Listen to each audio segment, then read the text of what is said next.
আজকে আমি তোমাদের সামনে তুলে ধরব ওয়ান পিসের এক অসাধারণ movie one piece film red. এই মুভিটি শুধু অ্যাকশন নয়, এর মধ্যে লুকিয়ে আছে দারুণ এক বার্তা, সম্পর্কের গভীরতা আর বাস্তবতা বনাম স্বপ্নের টানাপোড়েন।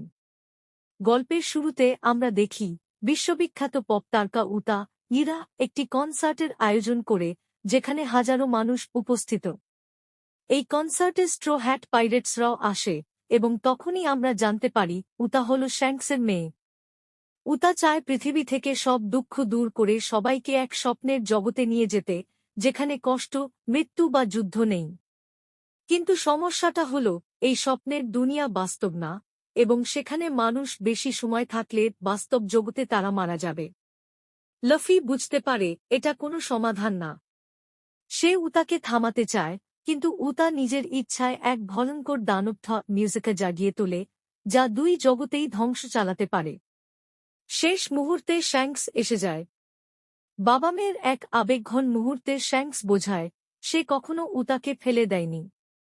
লাফি ও শ্যাঙ্কস দুই জগতে একসাথে লড়াই করে সেই দানবকে পরাজিত করে।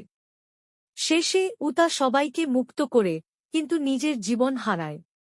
এই মুভি আমাদের শিখিয়ে দেয়, স্বপ্নে বাঁচা যায় না, বাস্তবকে মেনে নিয়েই সামনে এগোতে হয়।